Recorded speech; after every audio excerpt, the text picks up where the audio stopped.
Alright guys, तो अब इसमें डिस्कस करेंगे हमने एक बेसिक वॉक थ्रू भी ले लिया फंक्शंस का क्लाउड में। अब हम बात करेंगे business code application walk through and understanding CI/CD DevOps pipeline, सारी की सारी चीज़ें। इनफैक्ट अब ये सारी की सारी चीज़ें इस वीडियो में और इसके नेक्स्ट लेक्चर में ख़त्म हो जाएंगे। तो kind of a series of 4-5 lectures हो जाएगा। अगर आपके पास टाइम हो सैटरडे संडे को आप फुर्सत से बैठ के देख के बोलो। इतना कुछ फैंसी नहीं बनाया मैंने, बहुत चीज़ों को सिंपल रखा हुआ है। तो मैं एक बार अपनी सर्विस ओपन करता हूँ जो मैंने बनाई हुई है, ठीक है। ये सो इसी ये पूरी की पूरी जावा स्प्रिंग बूट में मैंने इसको बनाया हुआ है। अब अगर ये देखोगे तो पूरा ग्रेडल यूज़ किया है, जो बिल्ड टूल यूज़ किया है। अगर build.gradle में जाओगे, सॉरी नॉट हियर, या हाँ build.gradle में जाओगे तो मैंने कुछ डिपेंडेंसीज यहाँ पर डाली हुई हैं। रिमेंबर, अगर आप स्प्रिंग बूट यूज़ कर रहे हो, स्प्रिंग बूट में अगर आपने वेब डिपेंडेंसी यूज़ करी है तो वो आपका काम नहीं करेगी। ये आपका फंक्शन अब काम नहीं करेगा, तो आपको वो यूज़ नहीं करना है। इंडिविजुअल डिपेंडेंसीज को डालना है। आप कई बार क्या होगा कि क्योंकि ये आपका वो नहीं है ना कि टॉमकैट वो डिप्लॉय करेगा वगैरह वगैरह सारी चीज़ें। मैंने इनिशियली बहुत स्ट्रगल किया था क्योंकि मैंने वही बेसिक स्प्रिंग बूट की डिपेंडेंसीज यूज़ करी थी, तो मुझे बहुत सारी डिपेंडेंसी के साथ में यहाँ करना पड़ा। So remember to be very focused with your dependency, all dependency you use in your project. Version मैंने दिया हुआ ऑलरेडी 17, ठीक है। और नीचे अगर आओगे ये एक, अब हाँ एक मोर इम्पोर्टेंटली इसमें मैंने एक प्लगइन यूज़ करी है, ठीक है। वो है आपकी ये वाली प्लगइन, आज़ूर की फंक्शंस प्लगइन। तो ये माइक्रोसॉफ्ट ने ऑलरेडी बनाई हुई है। अगर मैं यहाँ पर डालूँगा आपका Gradle functions, right, okay, plugin, तो ये आपको मिल जाएगी, राइट। ये आज़ूर की फंक्शन प्लगइन उन्होंने ऑलरेडी बनाई हुई है। तो ये इस तरीके से आपको उसको यूज़ करना है। और in order to activate it आपको ये वाला पार्ट अपने ग्रिडल में डालना पड़ेगा। तो ये मैंने ऑलरेडी डाला हुआ है। इफ़ यू सी, मैंने अपनी यहाँ सर्विस में ऑलरेडी डाला हुआ है। तो अब ये कुछ चीज़ें बहुत ध्यान से रखना, क्योंकि अभी हम आगे जब डेवऑप्स पाइपलाइन देखेंगे तो देखेंगे वहाँ पे भी एक ऐप नेम और ये सारी चीज़ें यूज़ की हुई हैं। अगर वो मिसमैच होगा, ये वीडियो बनाने से पहले, ये मैंने बहुत पहले कर लिया था, बट मैंने रिकॉर्डिंग जब आज मैं कर रहा हूँ तो मैंने कल क्या किया था, मैंने देखा चला के देख लूँगी सारी चीज़ें, पर जब चलाया तो वो चला नहीं था क्योंकि मैंने बिल्ड पाइपलाइन में उसको कोई और नाम का आज़ूर फंक्शन असाइन किया हुआ था और यहाँ पे कुछ और नाम था। तो वो मिसमैच की वजह से वो वहाँ पे डिप्लॉय नहीं हो रहा था। तो मेरा रिसोर्स ग्रुप ये है, एप्लीकेशन नेम जो है वो ये है, एप्लीकेशन सर्विस में जो यूज़ कर रहा है वो ये है, प्राइसिंग टायर ये है, और एक लोकल डीबग यूज़ करते अगर आपको अपनी लोकल पे एप्लीकेशन को रन करना हो तो, ठीक है। और अगर इसको यूज़ नहीं भी करोगे, आप क्लाउड में डिप्लॉय करो, you don't need this any more, ठीक है। तो अब हम एक बार सोर्स कोड में चले जाते हैं। सोर्स कोड में कॉन्फ़िग में अगर आप जाओगे तो मैंने यहाँ पे, रिमेंबर जो मैंने आपको जो डायग्राम दिखाया था, इस डायग्राम में आप देखो तो ये सर्विस बस मैंने कंपोनेंट यूज़ किया है। सर्विस बस क्या है? एक मैसेज क्यू को के साथ में जावा में डील करने के लिए क्या है? एक मैसेजिंग सर्विस क्या है? जेएमएस को मैंने यूज़ किया है। ऑल्दो सो जेएमएस एक काइंड ऑफ अ रैपर है सर्विस बस के इम्प्लीमेंटेशन के नीचे, ठीक है। तो मैंने ये डिफ़ॉल्ट फैक्ट्री वगैरह सारी चीज़ें यहाँ पे डिफाइन करी है, जेएमएस टेम्पलेट बनाई हुई है। सो और ये बेसिक है, स्टैंडर्ड है, ऐसा नहीं है कि मैंने बहुत नया किया हुआ है। कोई भी जेएमएस को कॉन्फ़िगर करोगे तो आप जेएमएस कॉन्फ़िग बनाओगे। Although you need this connection string, ये कनेक्शन स्ट्रिंग जो उठा रहा है ये कहाँ से उठा रहा है?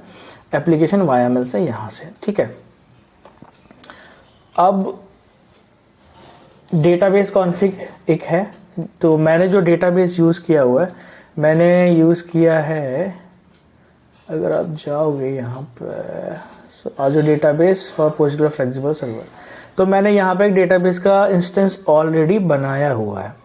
सो ये पोस्टग्रेस डेटाबेस है मैनेज्ड बाय आज़ूर क्लाउड, ठीक है। तो और यहाँ पे मैंने इस डेटाबेस को अपने लोकल पे DB व्यूअर में कनेक्ट किया हुआ है। तो अगर मैं आपको यहाँ ओपन करके दिखाऊंगा, सो ऑल्दो ये बहुत सस्ता वाला है, अगर ये देखो B1 1 कोर का है, सबसे सस्ता जो है वो मैं वो यूज़ कर रहा हूँ, क्योंकि एक डेमो पर्पज़ है, कोई प्रोडक्शन एप्लीकेशन तो है नहीं। ठीक है, तो 1 सेकेंड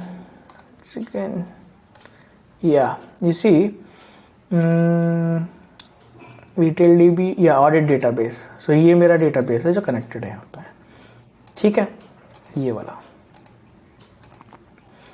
इसमें मेरी टेबल ऑलरेडी डाली हुई है। तो मैंने फ्लाई भी यूज़ किया था डेटाबेस माइग्रेशन के लिए, इसलिए डेटाबेस चेंज लॉग और डेटाबेस चेंज लॉग डाला हुआ है। सो कुछ लोग हैं, अगर जिसको आपको नहीं पता है फ्लाईवे क्या होता है, एक डेटाबेस माइग्रेशन का एक अलग से एक मैं सारी की सारी सीरीज बना सकता हूँ। तो बहुत सारे डेटाबेस को माइग्रेट करने के टूल्स होते हैं बेसिकली। एक होता है फ्लाईवे, कई लोग लिक्विड बेस यूज़ करते हैं, और आजकल बहुत सारे फैंसी टूल्स अवेलेबल है मार्केट में। सो अब ये मेरा डेटा जो है, मैं अगर यहाँ जाऊँ और व्यू डेटा करूँ, और अगर आप यहाँ पे देखो इसका एडिट कनेक्शन में जाके, सो यू विल सी मैंने इसका ये होस्ट यहाँ से ये वाला यूज़ किया हुआ है। करेक्ट है, तो मेरा डेटाबेस कौन सा, ऑडिट डेटाबेस। ठीक है, और अगर आप यहाँ जाओगे और ओवरव्यू में जाओगे, ये देखोगे कि ये मेरा सर्वर नेम है, ये मेरा सर्वर का यूज़र नेम है। और अगर इसके डेटाबेसेस आप देखोगे तो ऑडिट डेटाबेस ऑलरेडी मैंने एक क्रिएट किया हुआ है यहाँ पे, ये वाला। ठीक है, और भी किए हुए हैं, बट रिलेवेंट जो है वो ये वाला है। अब तो हमारी ये सारी चीज़ें अभी पिक्चर समझ में आया होगा आप लोग का, राइट, कि ये जो फंक्शन है भाई वो तो मेरे जावा कोड मैंने आपको दिखाया। ये जो है सर्विस बस वो मैंने आपको अभी नहीं दिखाई है, आपको अभी डेटाबेस दिखाई ये वाला पोर्शन, राइट। तो अब मैं आपको जो दिखाऊंगा एक ही क्लाउड के उसमें आपको ये दिखाऊंगा सर्विस बस, क्योंकि जिससे सर्विस बस में जिसमें मैसेज डाल रहा है, और आपको ये दिखाऊंगा एप्लीकेशन कॉन्फ़िगरेशन जहाँ पे मेरे सारे के सारे कॉन्फ़िग्स हैं। Okay, so I will again go back to my cloud screen, और सॉरी, और मैं यहाँ पे आपको सर्च करता हूँ। सबसे पहले देखो सर्विस बस, राइट। तो कई लोग अब जैसे अजूर में हो तो आप सर्विस बस यूज़ कर ले रहे हो, कई लोग काफका वगैरह भी यूज़ करते हैं, तो वो डिपेंड करता है। Again same thing applies project to project और बजट टू बजट। तो मैंने एक सर्विस नेम इंस्टेंस ऑलरेडी बनाया हुआ है, सर इंटर सर्विस कनेक्टर। और इसके बाद में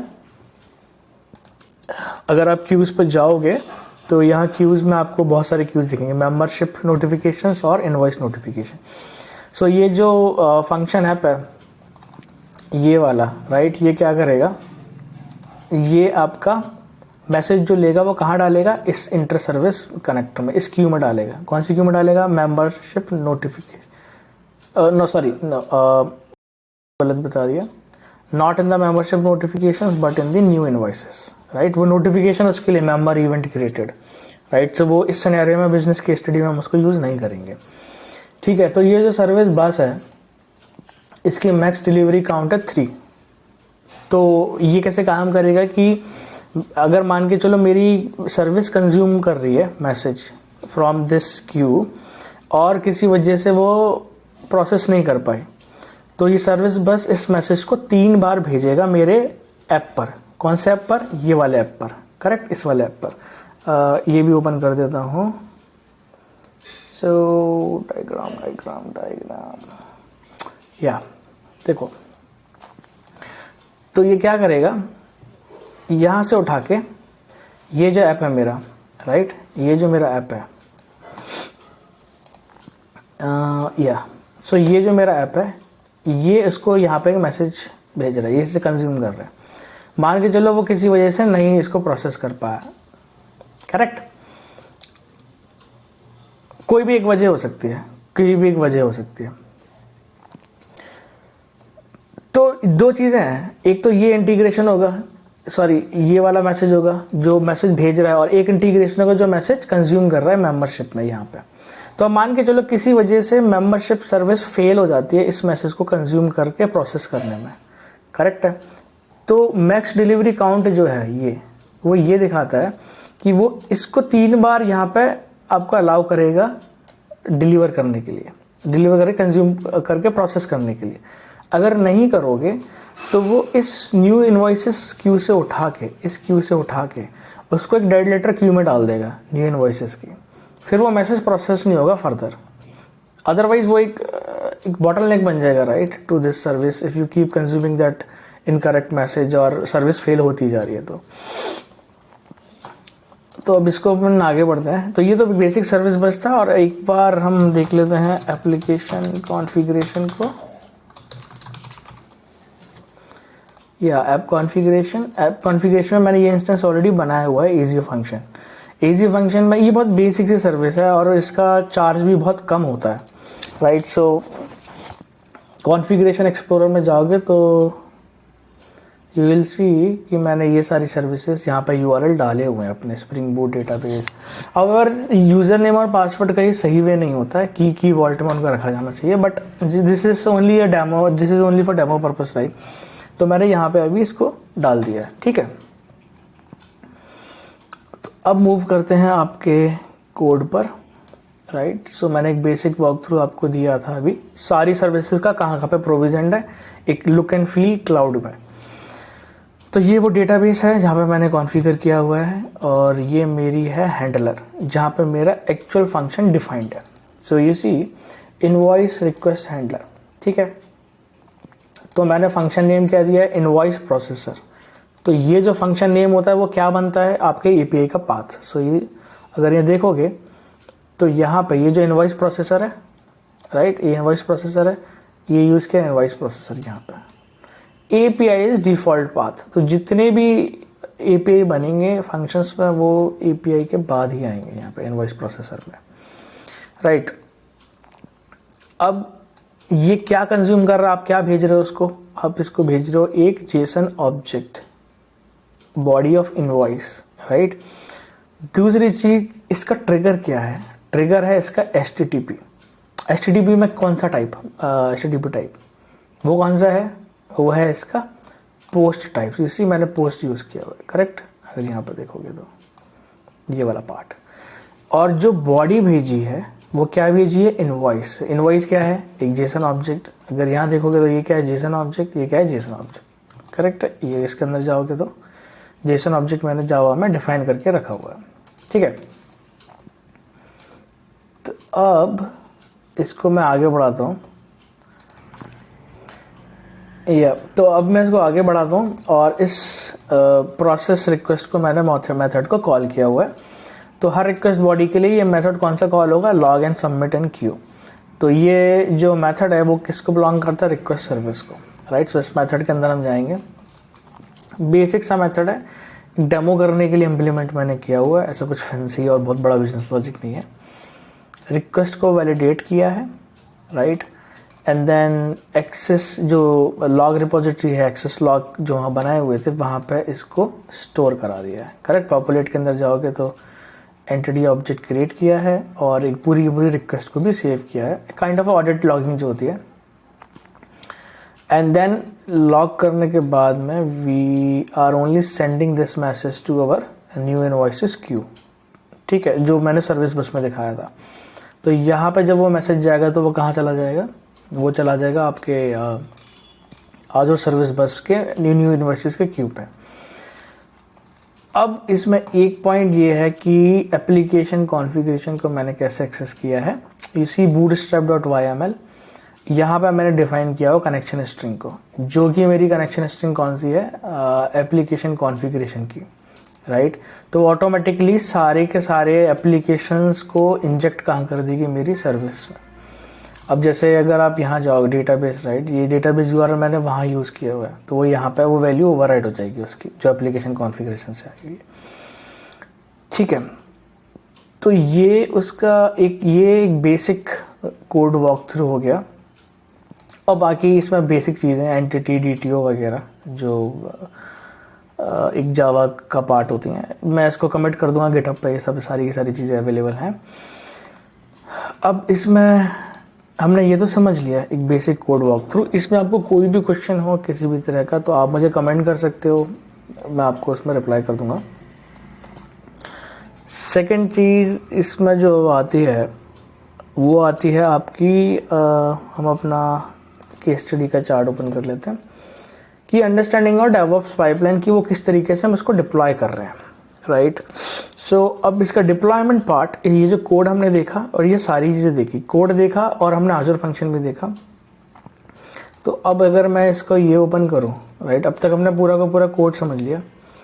अब अगर मैं ये करूँ तो अब हम जो देखने वाले वो क्या देखने वाले हैं कि यहाँ से ये पूरा ऑटोमेटिक हो गया, यहाँ पे डिप्लॉय कैसे होता है ये समझा, ये देखा, ये देखा, ये देखा, सारी की सारी चीज़ें। ये वाला पोर्शन हम नेक्स्ट वीडियो सीरीज में देखेंगे। अब इसका डिप्लॉयमेंट जो है, हम डिप्लॉयमेंट को हम बात करेंगे, ठीक है, तो वो उसमें नेक्स्ट लेक्चर में करेंगे।